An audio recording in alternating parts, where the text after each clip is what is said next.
Bismillahirrahmanirrahim. Pembahasan kita kali ini adalah tentang isim mamdud. Apakah isim mamdud itu dan kenapa diberi nama mamdud? Isim mamdud diberi nama isim mamdud karena lafadz mamdud berasal dari lafadz madda mamdud. Mamdud artinya dipanjangkan. Madda panjang, mamdudun dipanjangkan. Kenapa disebut dengan mamdud? Karena isim mamdud itu diakhirin dengan alif dan hamzah. Sehingga di dalam ilmu tajwid, manakala terdapat kalimat isim yang diakhirin dengan alif dan hamzah dalam satu kalimat, hal tersebut bacaannya dipanjangkan sekitar 5-6 harokat. Dan di dalam ilmu tajwid disebut dengan mad wajib muttasil. Hal inilah yang menyebabkan isim tersebut disebut dengan isim mamdud karena di dalam ilmu tajwid bacaannya dipanjangkan. Bagaimana pengertian dari isim mamdud itu sendiri?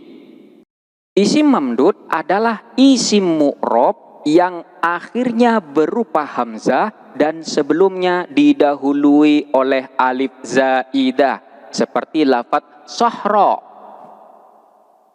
Lafadz sohro ini adalah isim mu'rob.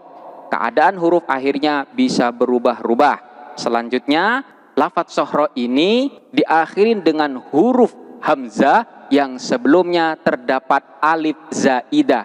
Berarti alifnya ini adalah alif tambahan. Contoh lagi seperti lafadz sama. Sama ini juga termasuk isim mamdud karena dia diakhirin dengan hamzah yang sebelumnya adalah alif zaidah. Bagaimana apabila alifnya tersebut bukan merupakan alif zaidah? Manakala alif tersebut bukan alif zaidah, maka tidak bisa disebut dengan isim mamdud. Seperti lafadz daun. Daun ini tidak bisa disebut dengan isim mamdud. Kenapa? Karena alif yang ada pada lafadz daun ini bukan merupakan alif tambahan, melainkan alif asli. Alif ini merupakan perubahan bentuk dari huruf waw. Hal ini bisa dilihat manakala lafadz daun ini menjadi bentuk jamak, menjadi adwa. Jadi waw ini merupakan bentuk asli daripada lafadz daun. Daun aslinya dawaun. Kemudian wawnya ini diganti dengan alif karena wawnya ini berharkat dan jatuh setelah harkat fathah. Maka waw harus diganti dengan alif. Daun asalnya dawaun. Jadi alif yang ada pada isim mamdud haruslah alif zaidah, bukan alif asli. Jikalau alif yang ada pada isim mamdud haruslah alif tambahan, lalu bagaimana dengan hamzahnya? Hamzah yang ada pada isim mamdud ada 4 macam. Yang pertama adalah hamzah asli. Jadi yang dimaksud dengan hamzah asli tersebut, hamzah tersebut bukanlah hamzah tambahan. Seperti lafadz qurra. Lafadz qurra, hamzahnya ini hamzah asli. Artinya hamzahnya ini merupakan bagian daripada lafadz qurra. Kemudian yang kedua, hamzahnya tersebut merupakan perubahan bentuk dari huruf waw atau ya. Seperti lafadz binaun. Binaun ini hamzahnya merupakan perubahan bentuk dari huruf ya. Aslinya adalah binayun. Contoh lagi seperti lafadz samaun. Samaun ini hamzahnya adalah perubahan bentuk dari huruf waw.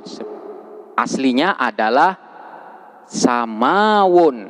Ini adalah bentuk hamzah dari isim mamdud yang kedua. Yang ketiga, hamzah pada isim mamdud itu merupakan hamzah zaidah. Hamzah zaidah yang merupakan hamzah tambahan sebagai tanda ta'nis. Contohnya seperti lafadz hamra. hamro dari bentuk mudzakarnya ahmar. Pada lafadz ahmar di sini tidak terdapat hamzah, akan tetapi ketika dibentuk tasniyah di sini terdapat hamzah.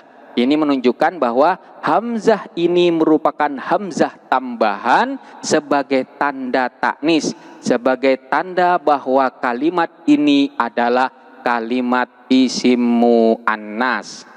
Dan yang keempat, hamzah tersebut adalah hamzah zaidah atau hamzah tambahan juga sebagai bentuk jamak. Contohnya seperti lafadz ulama.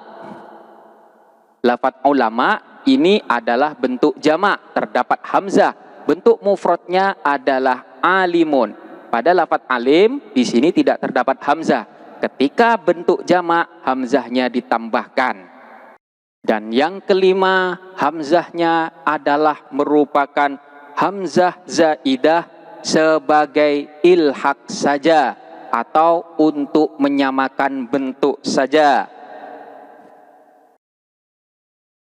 Seperti lafadz quba, atau contohnya lagi seperti lafadz hirba. Ini adalah bentuk-bentuk hamzah dari isim mamdud. Jadi kalau alif yang ada pada isim mamdud itu harus alif asli, akan tetapi untuk hamzah ada yang asli, ada yang merupakan huruf tambahan. Selanjutnya bagaimana jikalau isim mamdud dibentuk menjadi isim tasniyah? Dalam hal ini ada beberapa ketentuan.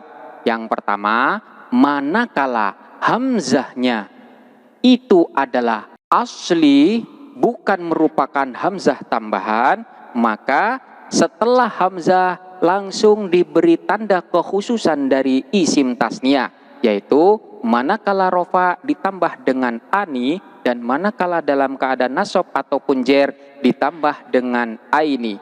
Contohnya seperti lafadz rofa. Hamzah yang ada pada lafadz rofa ini adalah hamzah asli, sehingga ketika dibentuk isim tasniyah tinggal ditambah saja. Rofa menjadi rofa ani atau rofa aini. Jadi tinggal ditambah dengan kekhususan dari isim tasniyah. Ini manakala hamzahnya merupakan hamzah asli, bukan tambahan. Selanjutnya manakala hamzahnya tersebut merupakan hamzah tambahan yang dijadikan sebagai tanda taknis,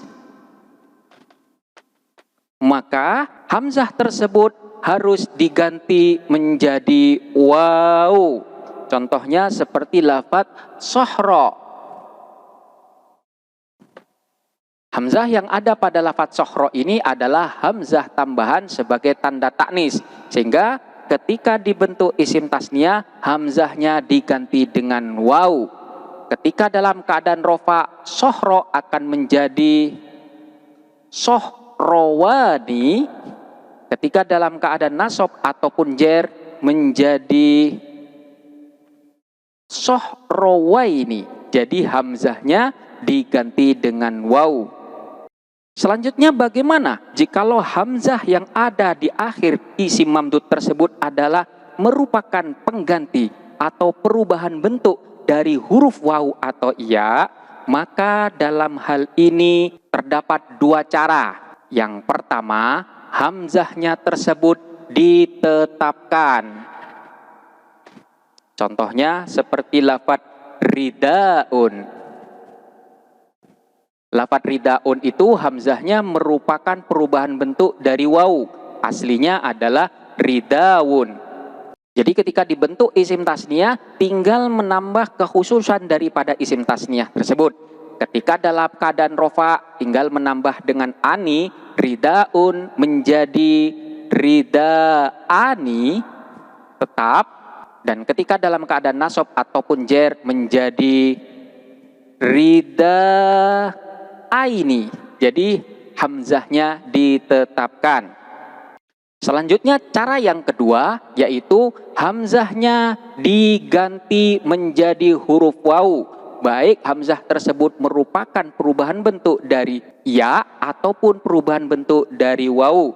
Contohnya seperti tadi, lafaz ridaun akan berubah menjadi ridaun.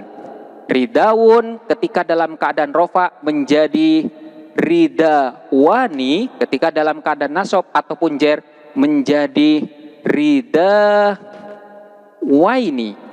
Atau contoh yang merupakan perubahan bentuk dari huruf ya, seperti lafaz binaun.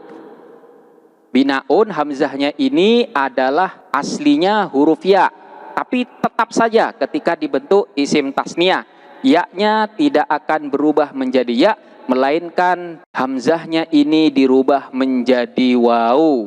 Binaun menjadi binawun.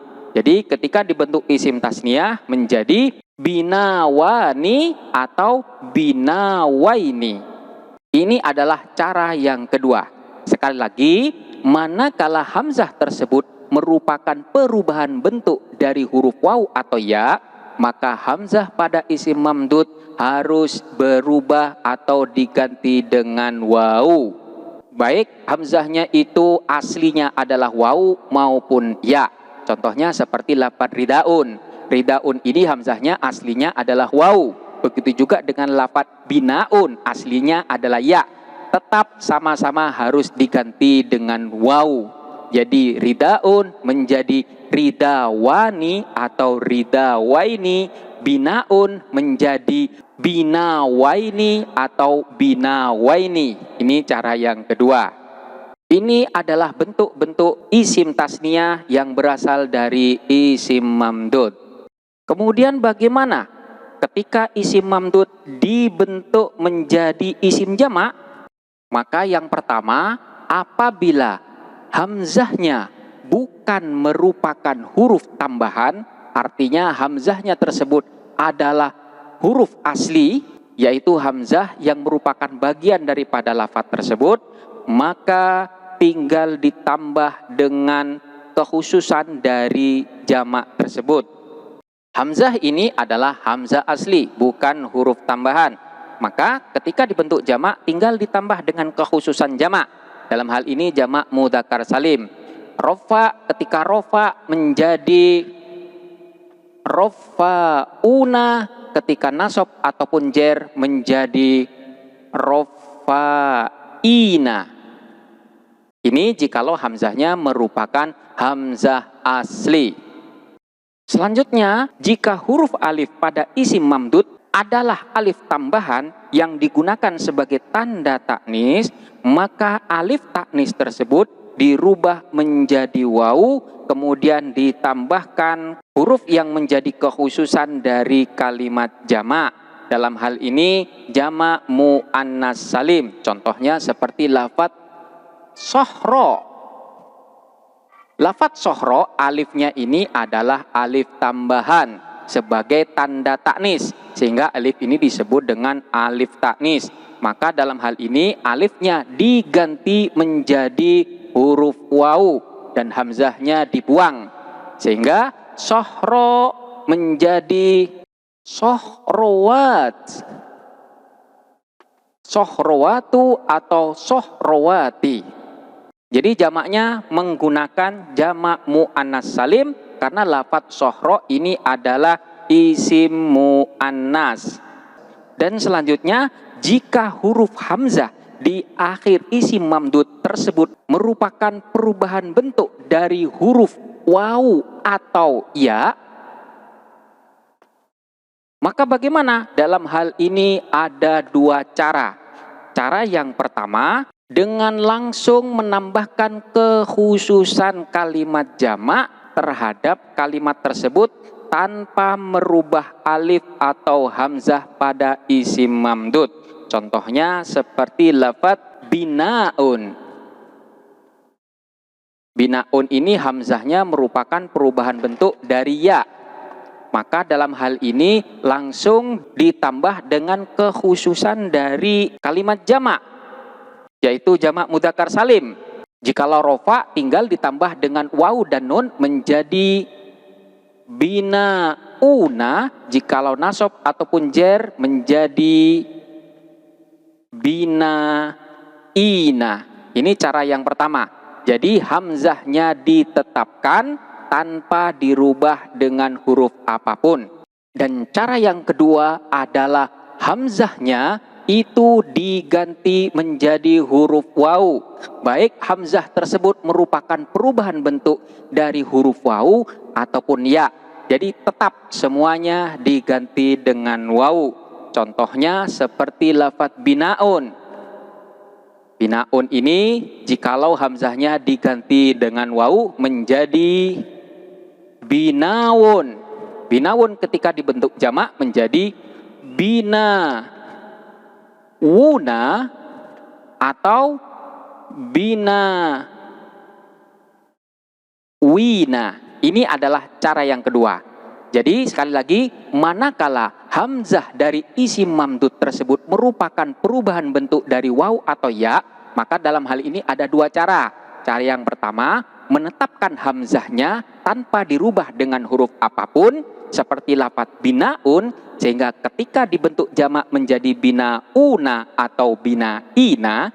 Dan cara yang kedua, mengganti hamzah menjadi huruf waw. Contohnya lafaz binaun menjadi binawun, sekalipun hamzah ini merupakan perubahan bentuk dari huruf ya, tetap harus diganti dengan waw, sehingga binawun menjadi binawuna atau binawina. Inilah cara isim mamdud ketika dibentuk jamak. Silakan untuk dipelajarin dengan seksama dan semoga menjadi ilmu yang bermanfaat.